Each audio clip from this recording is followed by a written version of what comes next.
Every time I go to record this video, either I start crashing out. There's a bird in a tree right here, and it's so much bigger than my normal birds out here, and I can't see it that well between like the branches in front of it, but also just apparently I am blind.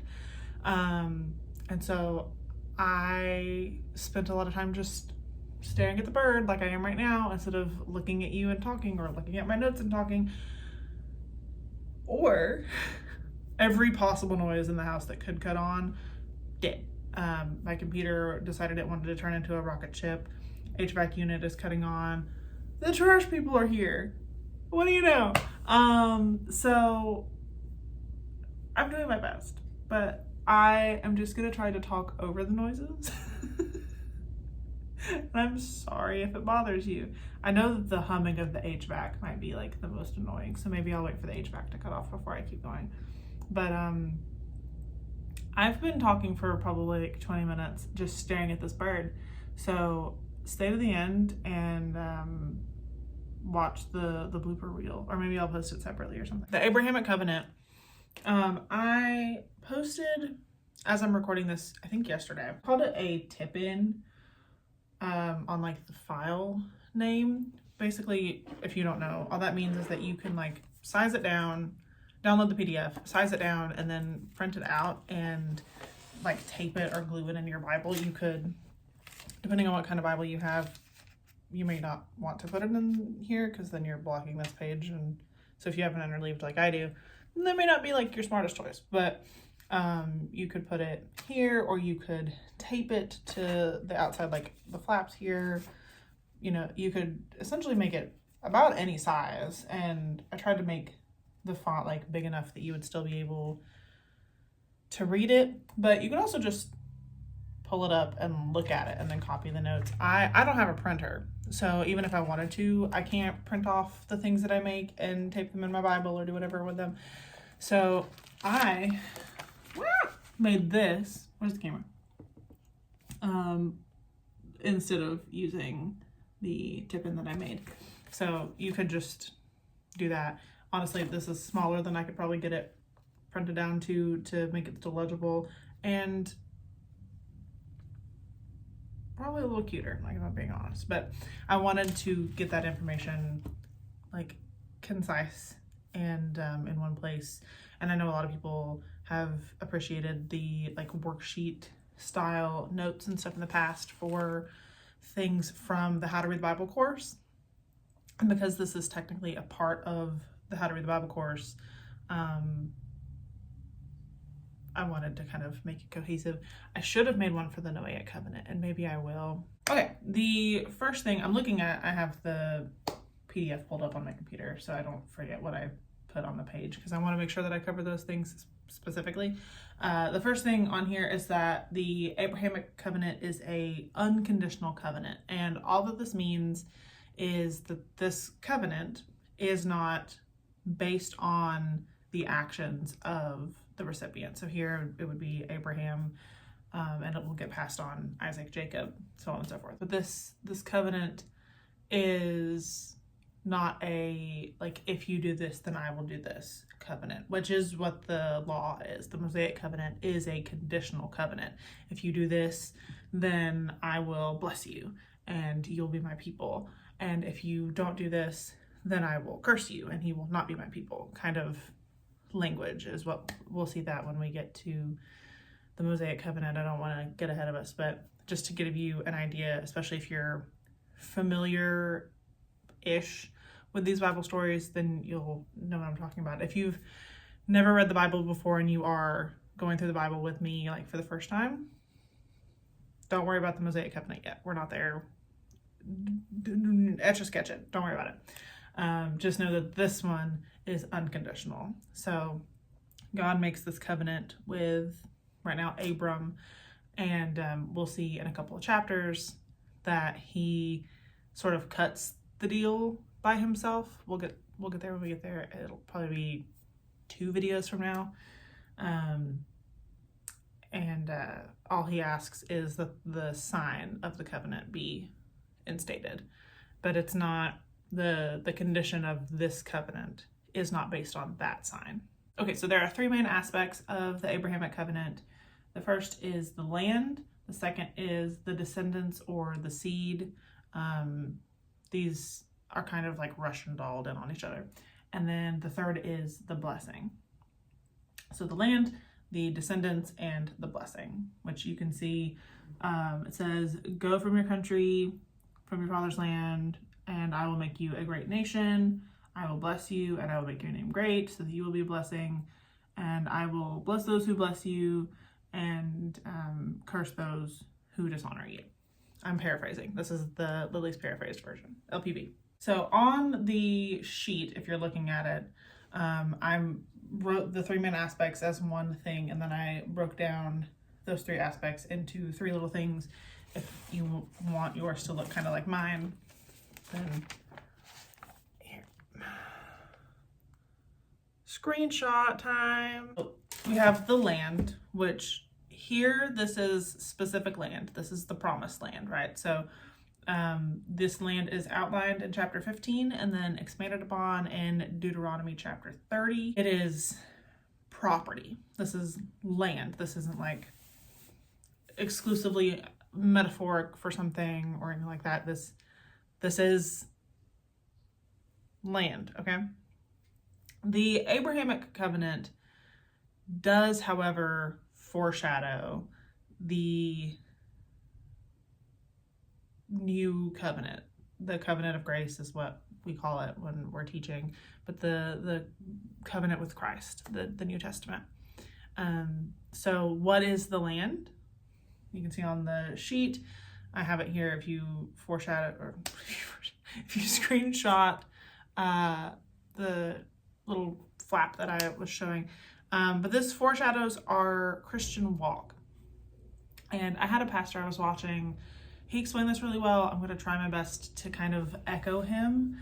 But he was saying this is foreshadowing the Christian walk, where we see the promised land is not without strife, is not without battles, is not without having to conquer things, is not void of sin and sinful people. And you have to think about that in the context of, like, a lot of people think that the promised land is heaven, but that doesn't seem to quite fit. If heaven has battles in it and is not free from sin, you know, the promised land, the Holy Land, so to speak, is not this like perfect, sinless, like glorified place. It is holy because that's where Jesus was, and so that's why it gets called the Holy Land. And it's the promised land because it was promised, but it's not like, I think we glorified a little bit, but it's not this picture of heaven. Heaven is its own thing, but it is this picture of the walk as a Christian. This is, you are entering into your promised land, so to speak, when you become a Christian. The next thing on the sheet, if you were to just kind of drop immediately down, says the blessing. And so the sheet says, the blessing later finds its fulfillment in the new covenant with Christ. You are a fulfillment of this. And if you are a person that gets stickers, this is your sticker that goes with Genesis 12, 1-3. And it says, the promise that through Abram all the earth will be blessed is fulfilled in the Great Commission, Matthew 28:19 and Acts 1:8. I also have written in my Bible Acts 3:25 and Galatians 3:16. I ran out of room on the sticker, or I would have kept writing stuff down, but I wanted to get the gist to you. But this blessing to the nations, this concept of being a blessing to the nations, what is the ultimate blessing? It's the gospel, right? Like the ability to hear, know, and understand the gospel is the greatest blessing. And so to be able to be a blessing to the nations is to be able to evangelize to them. And so the commission ends up being the fulfillment of this. How do you bless all of the nations ever, which is truly the heart of God? You bring Jesus to them. Right. And then again, if you're looking at that sheet over here, it says the descendants equal Israel. This later becomes the church. So we are, again, from the Acts 3:25 and Galatians 3:16, the Galatians one in particular.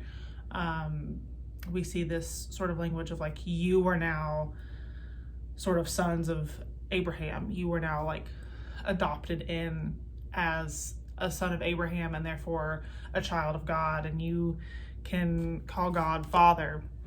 This sort of word picture that Paul ends up writing in Galatians, I think kind of hits the nail on the head, where the church now becomes God's people, and that's what Israel was. And then the last thing on the sheet I put, they look like little tabs that you can put in your Bible or on, I don't know why I'm like blanking out, like I don't have a million tabs on my Bible, but something like this. They're not meant for you to be able to do that, but they look like this because the idea is like to bookmark it kind of thing. I was trying to be cute with it. I don't know. But it says covenant, ceremony, and sign, and then it has different chapters on it. This just outlines sort of, so the covenant is pronounced in here in chapter 12.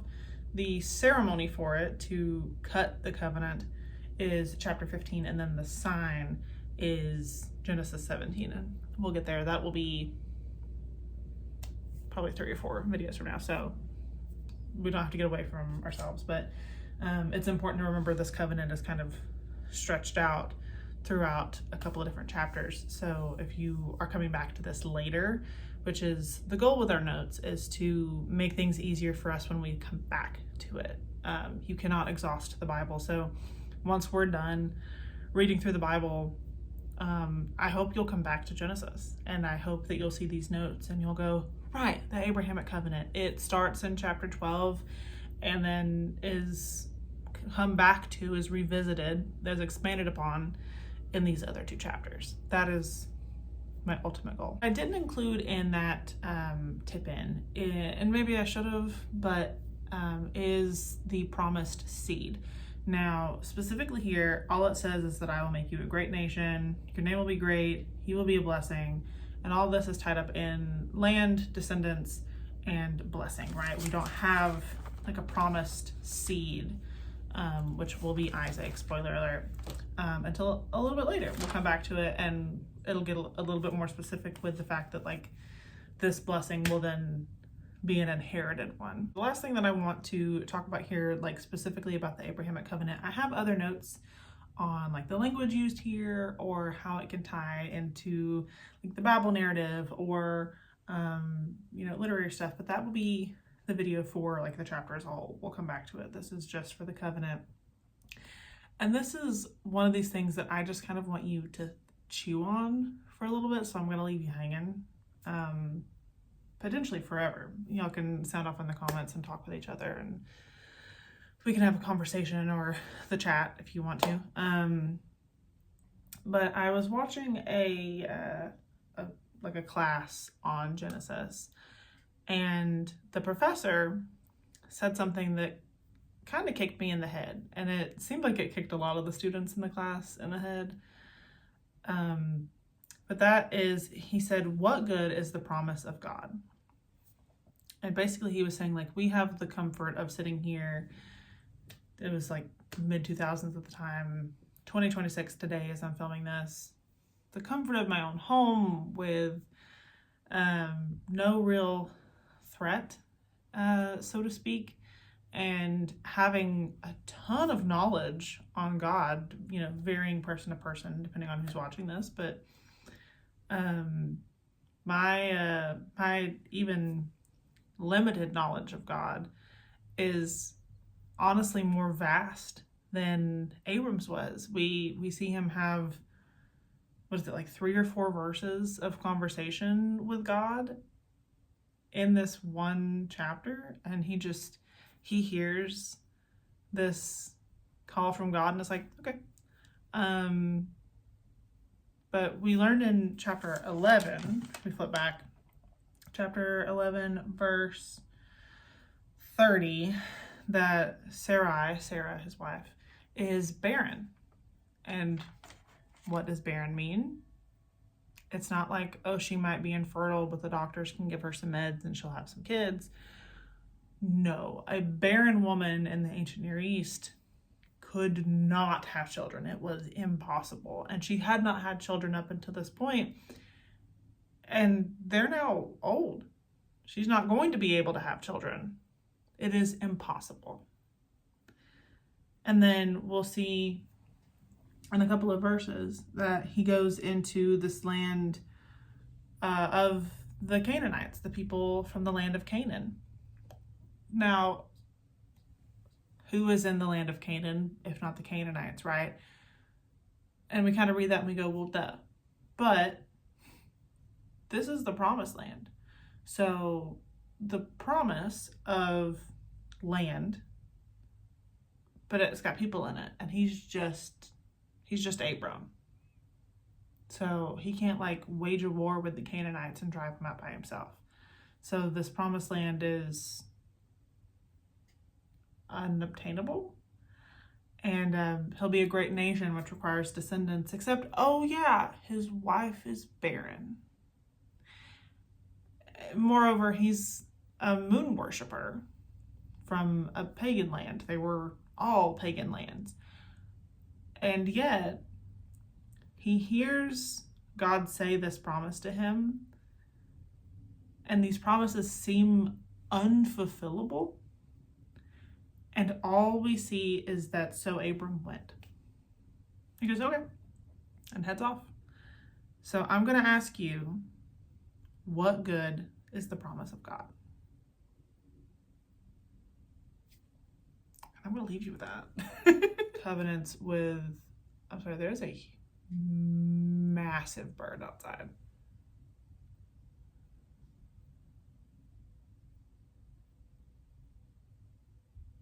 I know the second I flip y'all around, it's going to fly away. Can you guys see that bird? I can't get any closer, but it's like, it's so much bigger than all of the other birds that are normally here. The problem is that even with my glasses, like, I can't. What kind of bird is that? Why am I talking to you guys about birds?